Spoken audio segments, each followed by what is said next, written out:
Welcome to the Feisworld Podcast, engaging conversations that cross the boundaries between business, art, and the digital world.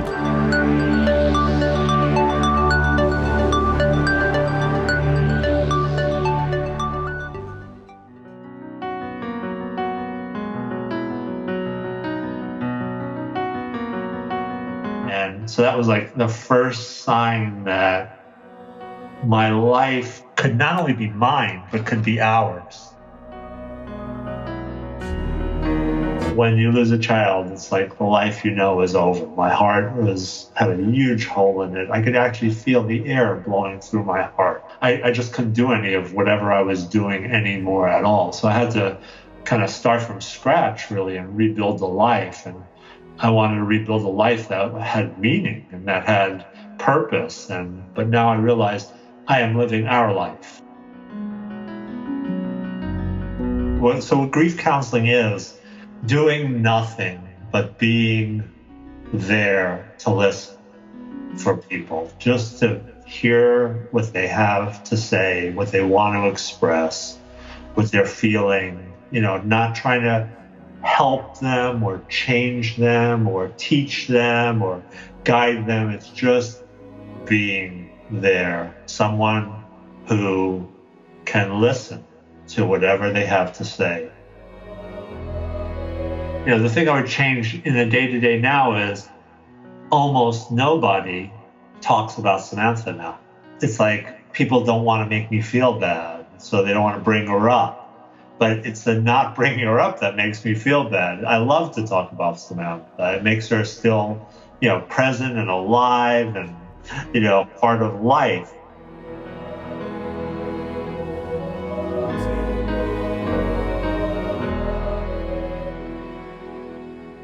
Hi, you're listening to Feisworld Podcast, and this is your host, Fei Wu. I met Richard Dweck 15 years ago. Though we didn't spend a lot of time together, I always remember him as a business-driven, caring, and curious person. He founded his own company and worked as a technology consultant for years. He had 2 children, and he was incredibly proud of both of them. I still remember when he sat down in the passenger seat while Adam, our associate producer, and I drove to have dinner one night, some 8 or 9 years ago. Richard turned around and told us about his daughter, Samantha, who had recently been accepted to Brown University in Rhode Island. On January 25th, 2015, I came home from work and found out that Samantha had passed away in a kayaking accident. She was 24 years old. I remember sitting in the dark for a long time, not being able to process what had just happened. I still can't. Not long before we lost Samantha, I had just attended another friend's funeral, a young woman I had known for years. I was struggling with grief, doubts, and confusion. Fast forward 2.5 years later, Richard reached out to me. It was an important moment for our friendship. He offered to share his journey as a grieving father who had gone a long way since I last saw him at Samantha's service. Today, he's a Pilates instructor and a photographer. These are the things Samantha enjoyed very much, and now they are crucial elements of Richard's new life. It took an extraordinary amount of courage to share his stories on the show. Richard had gone through counseling himself and is now offering his help to others who have lived through the pain of losing their children. I want to dedicate this episode to Samantha Dweck and her family. If you're so lucky to have met her, please share the story and your stories about Samantha. Without further ado, please welcome Richard Dweck to the Feisworld Podcast.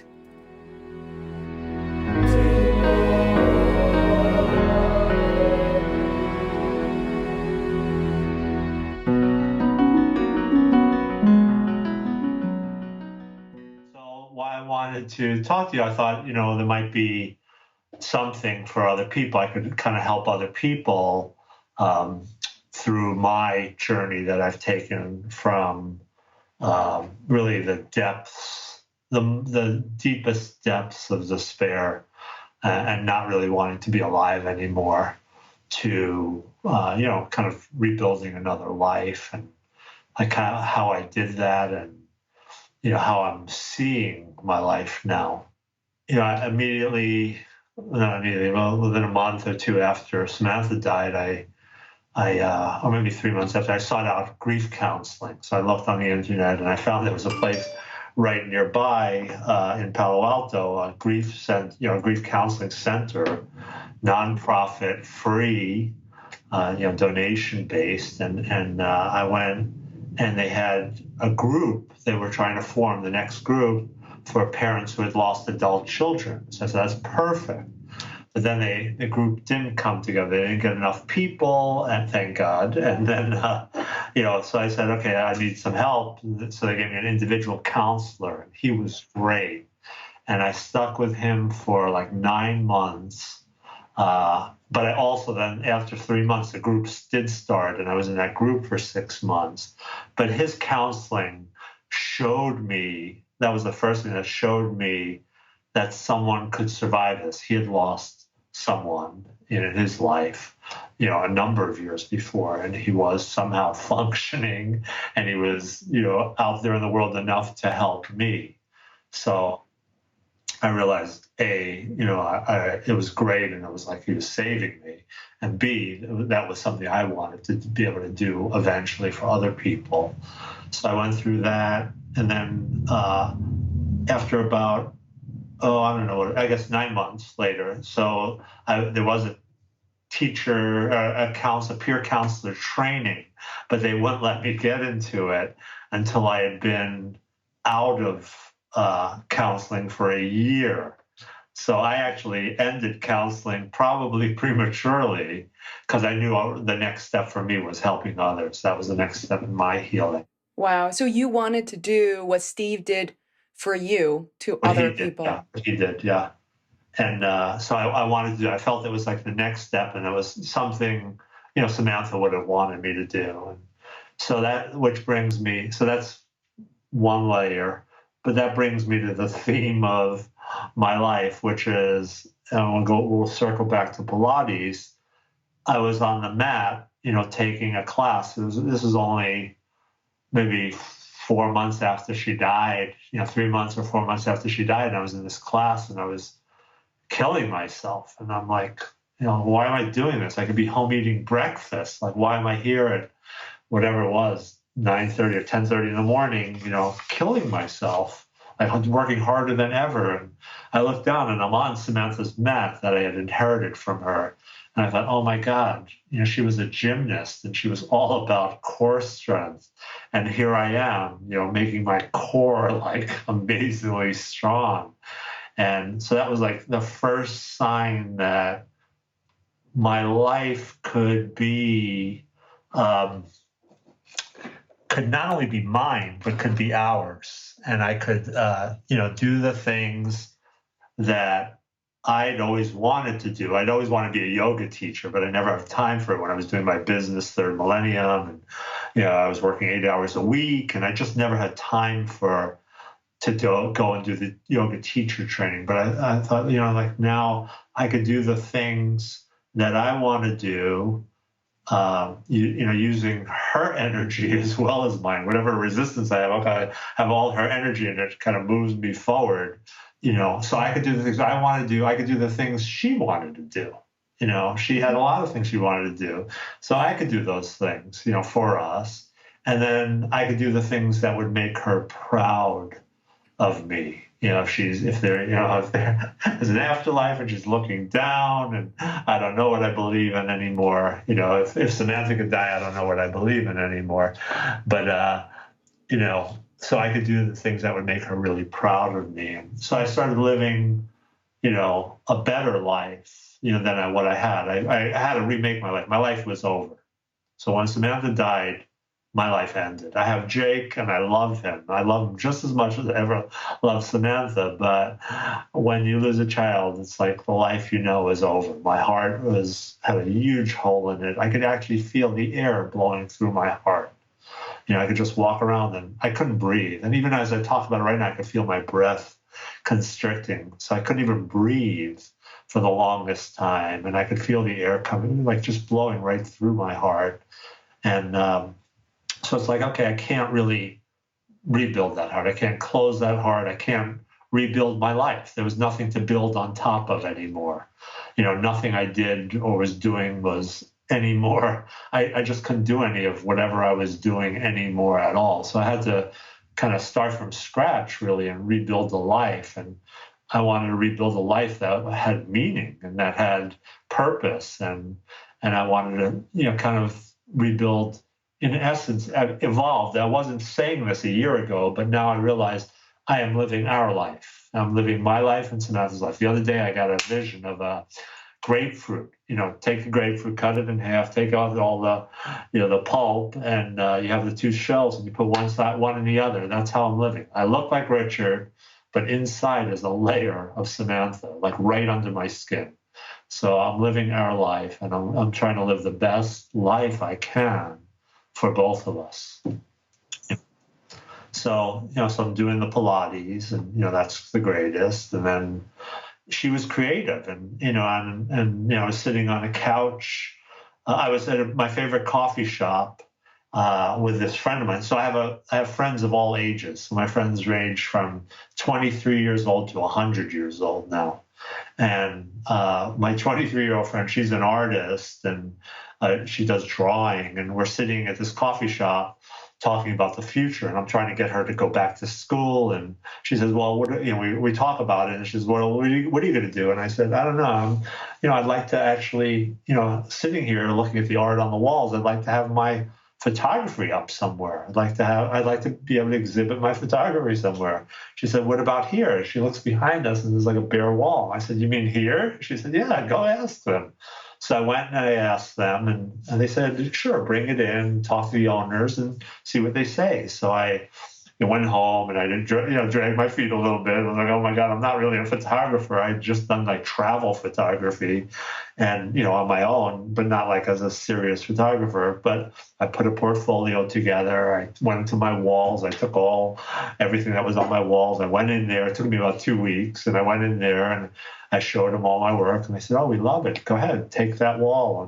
And, for the next year, that wall was mine. And I, had my photography up there. And then I thought, okay, this is a start. Like, what do I do next? And so then I decided to study photography, and I found a workshop. And last year I went, once a month to a workshop, and I met with a teacher in between sessions. And I started, I had a show. I had a really nicely received show in San Francisco, like a one-man show. And then I had a gallery that accepted my work for sale. So I have one gallery that's selling my work on an ongoing basis. And, this year I sought out another teacher, and I got some things from that. It brought me out of my dark period. I was in a very dark period. All my photos were dark, because I was so sad. But he sort of brought me out of my dark period. But he wasn't the right teacher for me. And I, just recently, through kind of intention, I was talking with my sister, and she said, where I said I need another teacher. And she said, well, how about a mentor? And I said, oh, that's a good idea. So she said, yeah, find some photographer that you admire and go and, see if he or she will mentor you. So I said, okay. So that was like on a Monday about 2 weeks ago. And then Tuesday morning, the next morning, I'm going to a Pilates class. And afterwards I come out, and the student, who's one of my students, introduced me to this woman. She said, oh, do you know this woman, Jan? And I said, no. And I talked to her. And my student said, oh, Richard's a great Pilates teacher, but he's also a photographer. And she said, oh, that's so funny. My husband's a photographer. And so I said, tell me about him. She told me about him. I said, oh, I'm looking for a mentor. She said, oh, he would love that. So I bought, it was like just the intention was, Monday night was like find a mentor. Tuesday morning, bam, I had a mentor, and I met with them Friday, and they loved what I was doing and the direction I was going. And some of my photos, it was great because he's a very, very accomplished photographer. And he probably loved like 7 to 9 photos. Like he loved them. What are some of the photos about? Do you remember? What was the theme for that collection versus what in So particular? I don't have collections, and that was part of the thing we worked on. So we, at our first session last week, we worked on the idea of collections and kind of pulling stuff together. Yeah. So I went to Taiwan in these are like golden lily flowers that they use for cooking. When were you in Taiwan? In April. Oh, wow. Fairly recent. Yeah. So I was just in Taiwan in April. I went to Japan. I started traveling for photography. So I went to Japan in November. I went to India 2 years ago, but I wasn't into photography then, though I wish I was. Then I have to go back now because so what's happening now is my eyes are changing what I see. I see things now that I don't think most people would see, or anybody. And sometimes, like I could find things and see things. I'll show you an example. So, like I was in Japan, and there was nothing to see. It took me 2 days to get to this one town, and there was absolutely nothing there. There was nothing to photograph. And before I got off the bus, I said to the bus driver, it took me 2 days to get there, really, more or less, because I couldn't find the bus the first day. No, everybody directed me to another place. There was no bus to this town. In Japan. In Japan, I was in Kanazawa on the West Coast, and I wanted to go out to the port.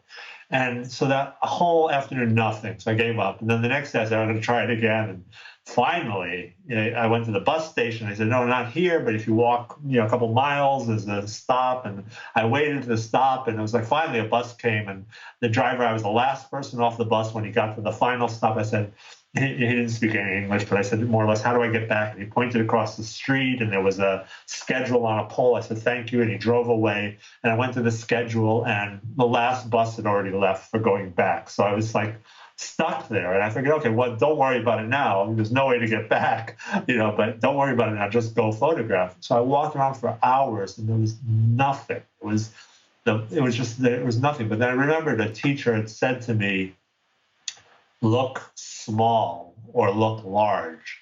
I said, all right, I'm going to look small. And I took like 2 steps after I said that. And I lay on 2 short, little, slow steps.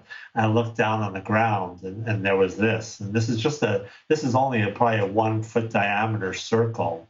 And it's this plant that's been blown by the wind, different days, different directions. And it's created a Zen-like thing. So it was like, and there's another one in the upper left corner. Yeah. Oh, wow. It's not even artificial. It's all... No, this is all made by nature, So I started looking at life much more closely. And it's really, I found some amazing things. And so I'm trying to get there, but it's very hard. That's an area that's going to take me a long time to work on and to bring to the point where people can see what I see. Like there's a lot of things I see now in nature, a lot of human forms, a lot of animal forms. And when I point them out to you, you can see them, but it's not a good photograph if I have to point it out. So I'm working on my photography to get to the point where some of these things are more obvious. And I'll give you another example. I was walking by a wall in Kyoto, and there's, Nefertiti or King Tut or whatever. If you see the face, it's like, but this is just moss on a wall. That's just a space where the moss isn't growing. Oh, I can see the face. Wow. But it's not a great photo because people would just see a moss on a wall. No, I can see like the person wearing a hat, and then the eyes, and the nose bridge, and it's almost like, yeah, exactly. Yeah. I want to orient, because I am, familiar with you and with your story, and I didn't get a chance to meet Samantha, and I regret it for that opportunity that, I didn't have. And so how long has it been since Samantha left us? 2.5 years. Wow, time really flies, and so 2.5 years, you made a lot of progress. And the stories you shared with us, being the training, going through counseling, training in Pilates, teaching in Pilates, and all these You can't wait to be helpful, because I just imagine that so many people don't want to talk about it, but then it becomes, in a way, a superpower, because then other people can relate to you. It's very hard to talk to someone who has never gone through this before. And therefore, you become a resource. So I'll tell you a story about that. So I went to a retreat, a men's retreat for men who had lost children of any age, on Samantha's the first birthday where she wasn't here. So the first year she died, on October 25th. So I saw a circular on the table of the grief center. They said, men's weekend retreat, October 23rd, 24th, and 25th. And I said, oh man, it's perfect. It's just like fate. That was going to be the hardest day of my life. Not the hardest day of my life, but the next hardest day was going to be her birthday. And here I would be with other men. But then as we got closer to it, I started feeling like I didn't really want to go to it, because it was going to be worse for me, because it was going to be her birthday. And finally, I told this man who I was going to go drive up there with, I said, I'm not going to, I decided not to go. He said, no, you're going. He said, I'm going to come, I'm going to get you, I'm going to take you, and everything will be all right. So I went up there, and there were 7 men and 2 other men. Their daughters were that day. Their birthday was that day. 3 out of the 7. 1 was alive and 1 had died.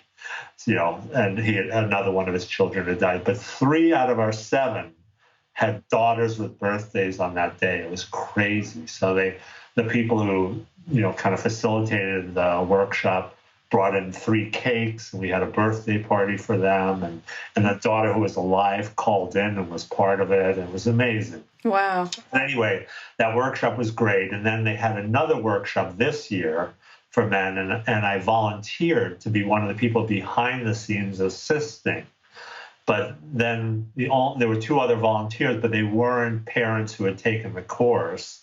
And the facilitator said, Richard, why don't you become part of the course? Why don't you take the course? Why don't you participate? You could do I said, all right, I'll still do my work on the side, and in between sessions, I'll still help them, but I'll be part of the course. And being part of the course was amazing for me. So I got to do it again. And then, there's different workshops you do, and it really helps you kind of express yourself and get your emotions out and kind of make realizations.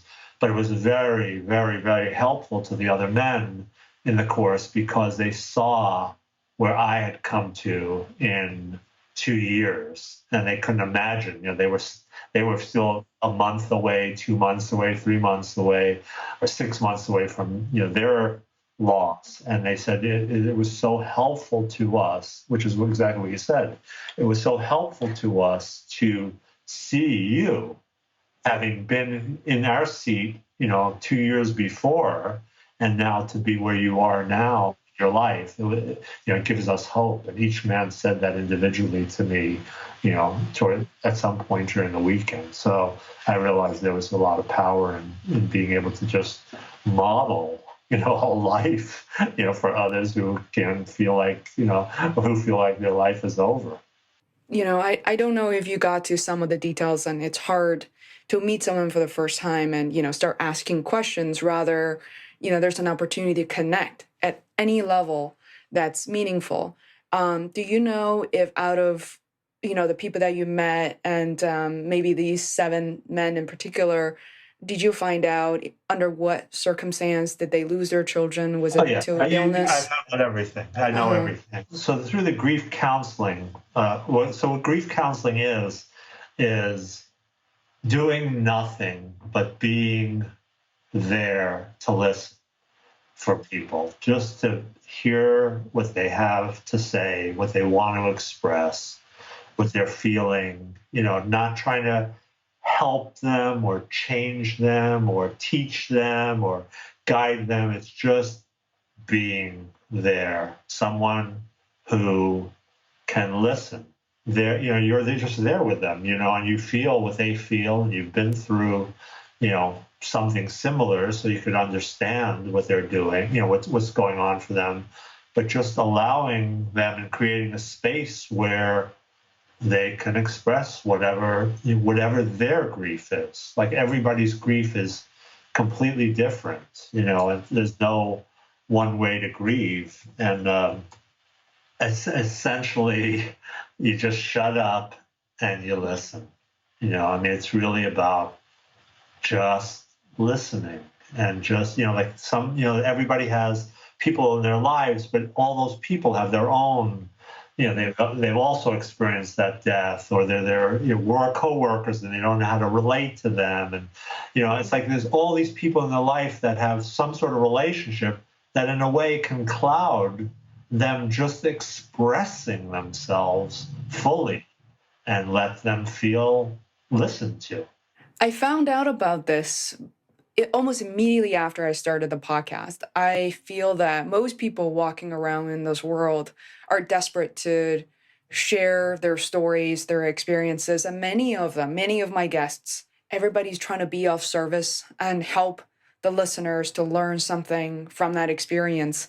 And I found out that so many people from age 17 to 80 never had the chance to actually do that. 87, let me be exact, is the age gap of my guests on the show. I found that to be so fascinating. So I try to walk through my own life, observing to see what is that special sauce. And turn out to be just that, that you sit there and listen like what we had today, just the four of us, and people want to be heard, It's really interesting. I think there's so much of what you're going through. It's, this moment and this process is so healthy for people, not only for the grieving process, but also for their own lives and how they impact the people around them on a daily basis, Yeah, it's true. It's true. I also thought, maybe difficult, but part of me that have learned so much about Samantha through, this very, very painful experience. And I have seen so many people write about her, talked about her, at the service. I thought this may be an opportunity to, for some of my listeners to learn maybe a little bit about her. I don't think it's fair to say, this is who she is, because I think it's important to be in a fuller experience. But if we could just give them a sliver of what I had experienced, I thought it was quite powerful. So, we got 5-page long letters from people who had never met her, telling us how she had changed their lives. Just hearing about her and her life and her death just completely changed their lives, and they were about to go in like a whole new direction. And it was all because of Samantha. It was just like, so the outpouring was so amazing. The November Project, they, that Wednesday after she died, 1,000 people all over the world turned their hats backwards and wore it the way she wore it. In Boston, there was snow, and they went down on their hands and knees and they cleared a path so they could run back and forth with their hats backwards. It was just amazing. It's just like, people all over the world were like celebrating Samantha, and her life. It was like, wow. I knew she was the greatest being, one of the greatest beings who'd ever walked this earth. I knew that, but, I didn't know so many people knew. But yeah, the parents of people, parents of her friends called and wrote. And it was just amazing. 200 people that day. I went to the November Project workout the Wednesday after she died. She died on a Sunday, and 200 people embraced me. 200 people hugged me and cried with me, and I told stories about her, and it's like it was amazing. So it was great, and that was really important. And that group has helped me, through the years. They've really done. There's an annual run, a Fastest Sam run every year. I don't know if you've seen the thing on that, but they run one guy, Sooner Whitaker, made a route through San Francisco that when you run it, it spells the word fast as Sam. So it's pretty cool. So we do it every year. So we've had 3 runs so far. So Samantha was a very special person. I learned who she was, and a very accomplished gymnast. Is it possible for you to share some of, I don't want to just say accomplishment, but some of her passions and things that really interested her that Yeah. she was. So she did everything really like more than 100%. So she went to Montessori school for preschool, and it probably set her life in a direction. In Montessori preschool, they'll polish an apple for half an hour to get a perfectly polished apple. So her whole education, we've never, ever had to look at her homework or anything or say, have you done this? Have you done that? She was on autopilot, and she was doing everything to her own level of satisfaction, which was super high. When she was in fourth grade, we went to parents' night after like a month. It's like school starts in September. It was October. We go to meet with her teacher, in October, and he says, I immediately realized that I had nothing I could teach her, but the best way for her to learn was to be my student teacher. So now she's teaching everybody. She tutors all the kids in the class, and they all accept her. They love her and they accept her. So she was like, right away he saw what she was. And then she went back after, when she was in middle school, she started helping him. And then when she was in high school, she'd go back to his class. And I think he might have changed to sixth grade, and she would tutor kids, and they all just, really accepted her tutoring and really learned from her, and she loved it. And she loved doing that. So she was like, she was that way. And then, she found gymnastics, and She started when she was really young, right? And then. Yeah, young, but not quite young enough. She started when she was like 7, and 5 would have been a little better, but it was okay, and she did great. I know it's crazy, but that's how it is, because she actually became too tall. She grew too much, and but she had an amazing year. So she started, I don't know, there was ABCD, and then level 1, 2, 3, 4, and all the way up to 10, and she made it up to 8. But at level 4, 1 year, it was really interesting. We went to the first meet, and she did pretty well. And then after the meet, they gave awards, and so they in each of the 4 events. So she won a 2nd, and a 5th, and a 3rd, and a 7th. And then they called the all-around winner, the combined, and it was Samantha. And we're like, "You're kidding, really?" And then, so that year, she went to 12 meets, and she took 1st or 2nd place in every meet. So she had like a whole bureau full of huge trophies. And then she went to the state championships, and she took 4th place. She at that point, she was probably 11, maybe 11 or 12. Yeah, 11 or 12.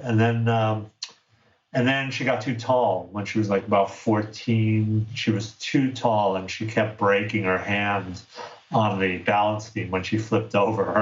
Her arms were too long, and I said, How tall is too tall for gymnastics? 5'8". She was 5'8". Oh, wow. Gymnasts are 5 feet. They're 5 feet tall, 5'2", and you're pushing it. So she was about 5'8". 5'8" at 14. Yeah. Wow. I see that you flipped through some images. And as I'm looking at these images, I had still a couple of questions that, as you know, I lost my dad when I was 26, and I couldn't believe it's been 8 years. I told someone today, and I think of him, I dream of him very often. And I noticed that the certain stories, as I'm sitting somewhere and just thinking about him, certain stories, bits and pieces of the most authentic, real parts of our lives come back. They're not the most extravagant or necessarily accomplishments, but they seem so insignificant when I think about them. So I wonder, what are some of the stories that you kind of float in your mind? Like the story you just told, like she didn't leave her coach. What are some of the other things that you remember so vividly when you think of her? She had a really biting sense of humor, and she was just so brilliant with her humor, and I always remember this story about. So she was I had a bicycle and I had an ATA bike, a little thing you attach to the back. It has its own wheel and pedals. And she was on that. And Jake was on his own bike. He was 2 years older. And we were like down in Rhode Island there was a nice trail, rail trail down there. And it was nice and cool. And Massachusetts was hot. So we went down there and we're riding along. And I said, all right, Jake, let's race to the next sign. Let's have a race. And we raced and we beat him by a little bit, but he said, no, it was a tie. And he said, Jake, no, it wasn't. He said, yes, it was. Yes, it was. So he dropped it. And then later on in the day, we're going, I said, all right, let's have another race. We raced and Jake really beat us. And then when we went by, Samantha turned to him and she said, tie. And she just got his goat, but it was just that was Samantha. Well, how old were the kids at the time? She must have been 4 or 5, wow. Maybe. I assume very young at the time. Yeah, very young. Yeah. Wow. My favorite story. I think I might have told it at the memorial service, but this is my all-time. Maybe I didn't. Maybe I did. I can't remember. Was we went to Barcelona. Samantha and I went to Barcelona, and we could just spend endless amounts of time together. We got along so well, and every day we got into a routine. We'd go to this market, this amazing market, and we get all this stuff for breakfast and lunch, and then we'd walk down Las Ramblas, the kind of the walkway in the main part of town where everybody's walking and street performance, and we'd go to the beach. You could just walk right out to the beach, and we'd sit down, we'd find the spot, and we'd spend the whole morning, on the beach, morning and through lunch, and then we'd go and we'd walk around the rest of the day. But one thing that was a little uncomfortable the first day, where about half the women were semi-nude, and it was a little uncomfortable being with your, she was in college, so she was 20 or something, and a little uncomfortable. We got kind of comfortable with it, and no problem. And then the last day, we go to the beach, and I said, "How about here?" I pick a spot, and she said, "No way." And I said, "Why is that?" And she said, "Well, look over there." And I looked over, and there was this young woman who was laying on her back, and her breasts were just jettisoning up to the sky. Samantha says, "If we lay here, you're never going to hear a word I say." So she said, "Follow me." So I follow her down the beach, and we're walking. It's hot. And I'm like, "How about here? How about here? How about here?" No. And finally she says, "Okay, here." We're 3/4 of a mile down the beach. And she says, "Here." And I say, "Why here?" She says, "Look over there." And I look over, and there's 3 old women who are sitting topless, and their breasts are hanging down almost into the sand. She said, "This is perfect." So that was Samantha's humor. And we just had a great time. It was just a wonderful trip. And I really like the stories that you shared, of her, and it's just so interesting that you had the time to process and to heal, and I love where you're going with this next, which is to connect with many others, to let them know that, it is also her wish for you to carry on. And I remember, for the time, I didn't even know how much I loved my dad until he was sick, to be honest. And it hit me, and I was so paralyzed after the surgery, I just felt that, with my mom, we had the same feeling. All of a sudden, we lost a meaning to our lives. And I never thought I would feel that way. And it was very, very hard. And I just remember the difference of observing him. His family loved him very, very much. But I remember we're there and everybody else was eating. And for days, I just couldn't eat. I mean, literally by looking at food made me feel like vomiting. And my mom was the same thing. I couldn't drink. I couldn't even be in my body. After that experience, I started not just to look at work and such differently, but I started looking at people differently. Everyone has suffered. If not, everyone will suffer. I've become the person of now many friends approaching me to ask me questions, and after they've suffered their great loss. And I felt empowered, and I couldn't, I've been to several homes, very recently, this past 2 years have been very difficult on many of my friends. So like you said, the gift of giving forward and comforting others, even just be there. Like you said, we don't have to, we just bring dinner and just be with each other. It's important. People need that. People, need to feel what they, what's yearning to come out of them, and they need to feel safe to do it. And they need people, that's the biggest thing. I reflect on this every day. The biggest, not upset, but the thing I would change if I could, obviously I would change, I'd never come back. But if I could, the thing I would change in the day-to-day now is almost nobody talks about Samantha now. It's like she's, it's like people don't want to make me feel bad, so they don't want to bring her up.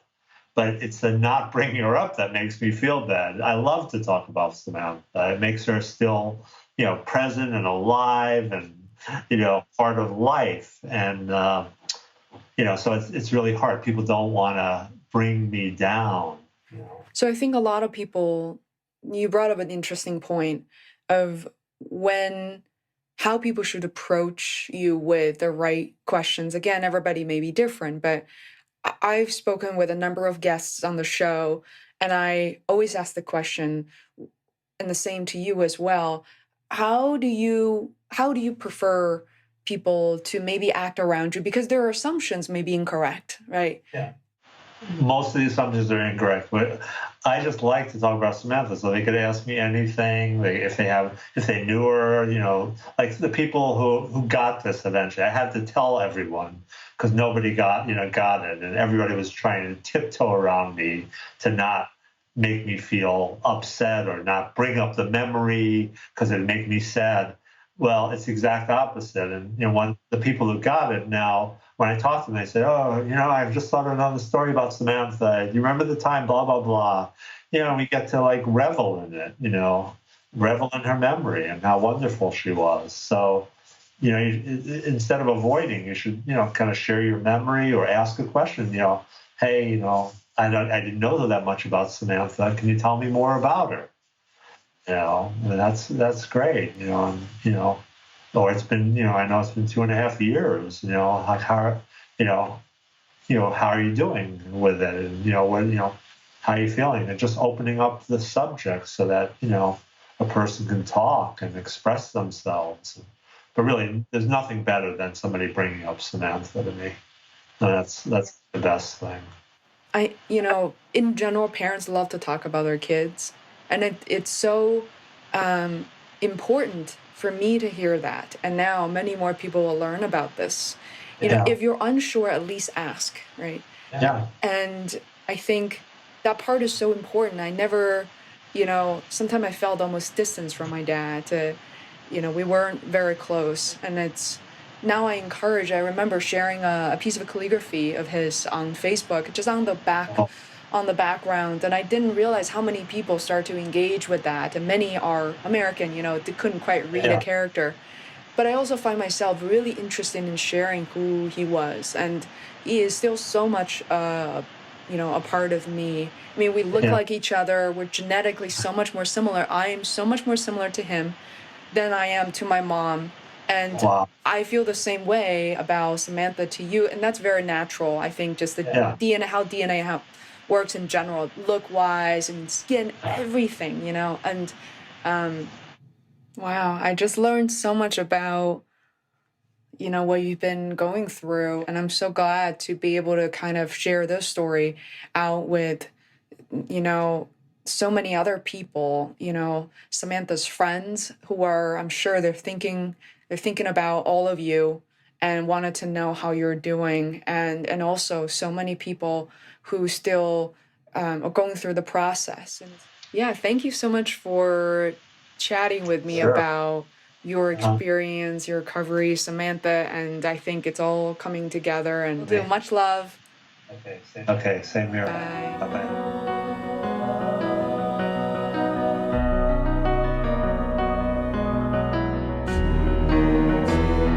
Hi, it's Faye again, and I want to thank you all for listening to this very special episode. And before we close, I have asked Richard's permission to read Samantha Dweck's obituary, and I would love to share this moment with you. Samantha Elizabeth Dweck, 1990 to 2015, passed away on January 25th as a result of a kayaking accident. Born in Boston, Massachusetts, and raised in Carlisle, Massachusetts, Samantha will be remembered for her many accomplishments, her deep engagement with life, her passions, and the vital spirit to which she brought her life endeavors. Her love of learning was evident from her early years in elementary school. She often invited friends over to play school in her room, equipped with blackboard, paper, colorful pencils, and her little jar of treasures that she used as rewards for the students in her class. She graduated from Carlisle Public School in 2005 and carried her love of learning onto Concord Carlisle High School, where she expanded her teaching career as a volunteer tutor and in community service projects. She made a return to Bill Gale's middle school classroom where she happily tutored students in math. Throughout her education, Samantha supplemented her academic interests with her passion for sports, which served as another venue for challenging herself. She proved to be a determined, goal-oriented athlete. For many years, she was a dedicated and accomplished gymnast, enjoying the physicality and competition of the sport. Not only balancing herself on the beam, she created balance in her life, which allowed her to succeed at the highest levels in high school. In 9th grade, she turned the disappointment of a gymnastic sports injury into an opportunity to try track and field, moving from triple jump to hurdles and finally focusing on pole vaulting. In typical style, she went full steam ahead, winning many state medals and the Boston Globe All-Scholastic Award in pole vault in 2008. Samantha was an honor student who took on many leadership roles, including class vice president and the president of National Honor Society. She graduated from Concord Carlisle High School in 2009 and continued her education at Brown University. At Brown, Samantha struggled with the challenge of determining the direction of her energies. She did not see her many achievements as an end in themselves, but as a springboard for utilizing her skills to give back to her community and the wider world. She augmented her academic and athletic pursuits with contributions to the campus and surrounding community. She coordinated distributions at a food cooperative, taught culinary classes to food subsidy recipients, and worked at Brown's College Resource Center. She also enjoyed escaping the campus bubble, becoming a barista at a local coffee shop. There, she met many new friends that added unique richness to her life. Wanting time to contemplate her future goals, she courageously chose to step off the scripted path, spending a semester volunteering through the WWOOF, Worldwide Organization of Organic Farms program. During this time, she traveled to Italy, worked on organic farms, taught herself Italian. This experience fed Samantha's passion for healthy living and led to her BS degree in biology at Brown, graduating in 2013. After college, Samantha moved to San Francisco, a good match for her interest in organic food and sustainable local food systems, and her love of nature and recreation. She worked for Credibles, a company that provides capital for small food enterprises. She joined the fitness group called the November Project. With her cadre of new friends, she hiked, biked, camped, and raced her way through the beautiful California countryside. She built her life in California with the same drive, zest, and enthusiasm of her early years. Her November Project friends honored her life with many Fast as Sam tributes, accumulating in a memorial race with runners wearing their hats backwards, as this was Samantha's typical practice during her NP workouts. Samantha enriched the lives of her family, friends, and the world community with her drive and determination, her compassion, her joyful and generous spirit, her faithfulness to her ideals, her optimism, her encouragement, and her infectious love of life.